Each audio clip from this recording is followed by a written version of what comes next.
कि एसआईआर लगातार और एसआईआर से जुड़ी हुई खबरें लगातार हम लोगों को सुनने को मिल रही हैं। एसआईआर का जो मूल मकसद था और जो हम लोगों ने पहले दिन जब अनाउंस हुआ है एसआईआर, जो प्रेस कॉन्फ्रेंस की गई, वो यही कहा गया था कि एसआईआर के बाद वोटर लिस्ट में कोई भी कमी नहीं छूटेगी। 4 नवंबर 2025 को एसआईआर की घोषणा के समय मतदाता सूची को शुद्ध, समावेशी बनाने की बात कही गई थी। और इधर हम लोगों को देखने को मिला कि जो टर्म्स यूज कर रहा था इलेक्शन कमीशन के मैपिंग या टेक्नोलॉजी का सहारा लेकर के, वो वोटर लिस्ट को एकदम ठीक बनाएंगे और कोई भी वोटर छूटेगा नहीं। लेकिन देखने को मिल रहा है, मैं एक ओवरऑल केवल एक कॉन्स्टिट्यूंसी का बताना चाहता हूं, ओवरऑल एक कॉन्स्टिट्यूंसी का केवल। अभी अगर एक कॉन्स्टिट्यूंसी में ये चीजें देखने को मिल रही हैं तो सोचिए पूरे प्रदेश में, और जिस तरह की तैयारी है इनकी अधिकारियों के माध्यम से, क्योंकि सरकार अधिकारियों से मिलकर के, और क्योंकि इलेक्शन कमीशन भी निष्पक्ष नहीं है, जो कॉन्स्टिट्यूशनल बॉडी है उसकी जिम्मेदारी बनती है कि इस समय पर जहां भेदभाव हो रहा हो, जहां कई बार ऐसी घटनाएं मिल रही जहां पर सरकार अपनी मनमर्जी से काम करा लेती है।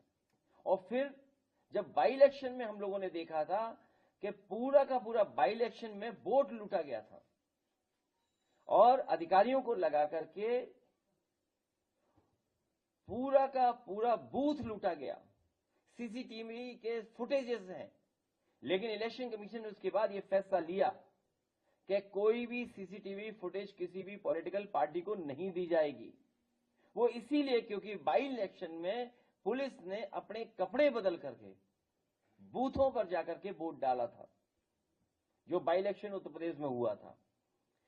अब वोटर लिस्ट ठीक करने का एसआईआर चल रहा है, जो रिवीजन चल रहा है, इस रिवीजन के माध्यम से भी बहुत सारे घोटाले, साजिश, षड्यंत्र और विपक्ष को कमजोर करने के लिए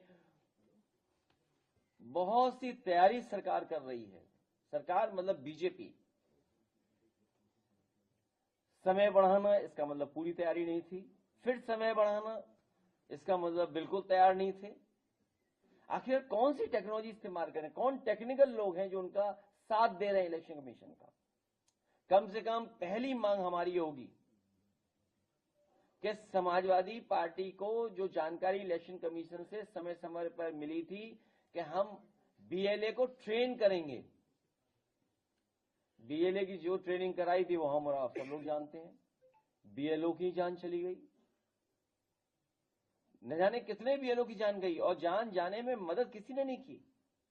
तो हमारी मांग है कि समाजवादी पार्टी के हम अपनी टेक्निकल टीम को इलेक्शन कमीशन से कहेंगे कि उन्हें भी समझाइए कि आखिरकार ये क्या हो रहा है, वोटर लिस्ट में कैसे क्या कर रहे हैं। क्योंकि जब हम देखते हैं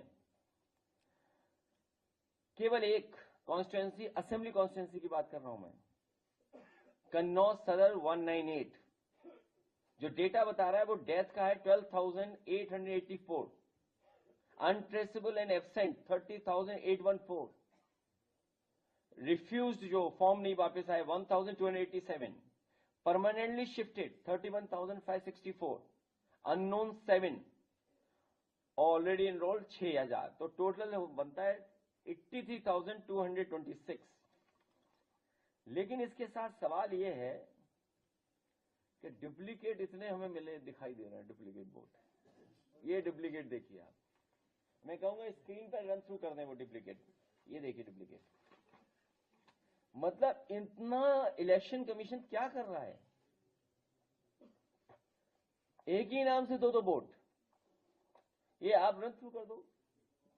ये देखिए, ये है लिस्ट और बाकायदा लिस्ट है नाम के साथ।